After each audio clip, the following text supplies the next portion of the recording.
The objective for this lesson is I can decompose unit fractions using area models to show equivalence. So you're going to have a couple different types of problems for your independent practice. The first one is going to be very similar, almost exactly the same as something you've done before. And the second one is going to be new, but not that difficult. I'll show you how to do it. So this is the same type of thing we've been doing. First thing I want you to tell me is, in this tape diagram, well actually, yeah, that's the question I want to ask. So what fraction is represented by the tape diagram? All right, so remember how to do that. You count up the total number of pieces. So we have 8 total. And of course, a big clue is, if you look at the denominator everywhere in the problem, it's 8. And then, of course, you count these shaded parts. And so hopefully you put 5/8. And then you have to represent the 5/8 by decomposing into unit fractions again. So what number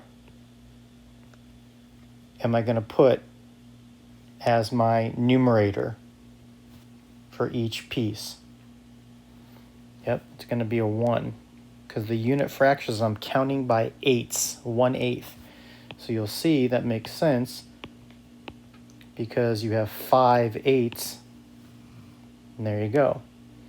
So when I do my, and it actually makes it easy to answer the next question too. So how many 8s are in 5/8? Well, there's 5 of them. 5/8 gives you the answer there. So then you have to finish by rewriting that addition sentence as a multiplication sentence. So you have 1/8 there. See if you remember what number goes there. What am I multiplying 1/8 by? That's right, it is 5, because you have 5. You have 5 1/8 or 1/8 5 times, which gives you 5/8. All right, so that's kind of a review. That's what we've been doing. This is a little bit new. So it says we're using an area model to find equivalent fractions, but it's not really true. We're actually using tape diagrams. Sometime I'll show you how to use an area model to find equivalent fractions, but I think that's pretty confusing. I think tape diagrams are the easiest to understand. So what I would do if I were you is, like always, when you see a tape diagram, before you even read the questions or fill in blanks, I would try and identify the tape diagrams, what fraction they're representing. So this top one has 2 pieces. There's your total pieces, and 1 is shaded. And so what fraction is represented for the bottom tape diagram? Yep, 5/10, because it has 10 pieces and 5 are shaded. So you've done that, so now easy to answer the question, right? So you know that 1/2 is equal to 5/10.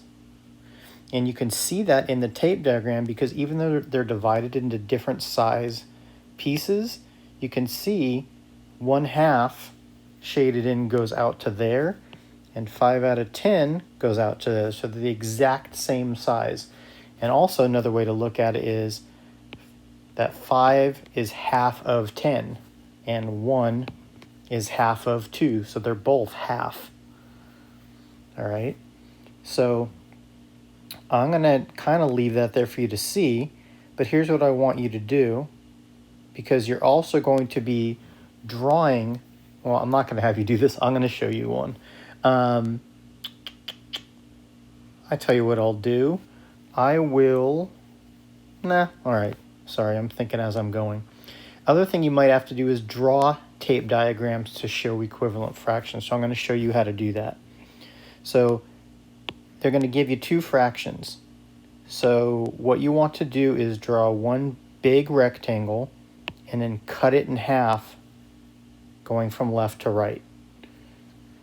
You're going to label each tape diagram with the fractions that you have up above, and then you're going to divide each to represent the fractions. So 3/4, right? 4 is my denominator, so I'm going to have 4 total pieces.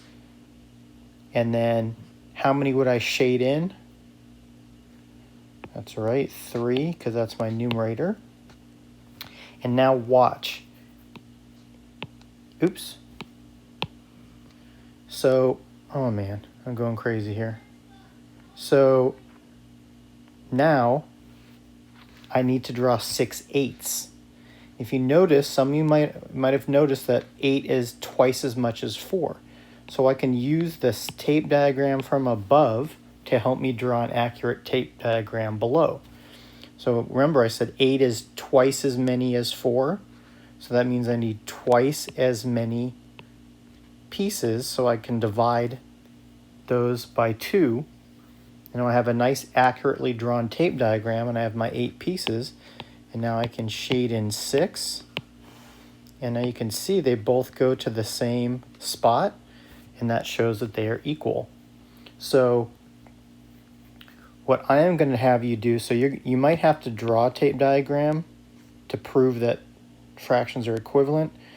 You're going to have to fill in a missing number by looking at tape diagrams to prove that they're equivalent.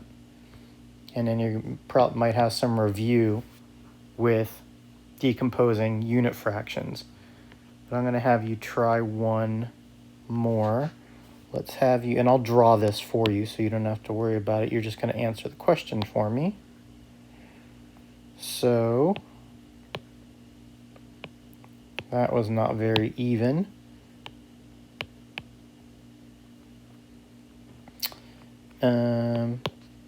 So what you're going to do is you're going to fill in the missing number that goes in that numerator based on my fancy pictures here. Hopefully that shows which ones are shaded. So based on the pictures there, what number is going in that box? All right, so all you had to do was count. So you can see down below there's 9 boxes, which I already have as my denominator, and 6 are shaded. So that shows that 2/3 is equal to 6/9. All right, so take your time on the independent practice. You know to ask questions or rewatch the video if you need help. Do not get frustrated. We're going to do lots and lots of these kind of problems throughout the unit. So if you're not quite sure about it now, you will get it eventually.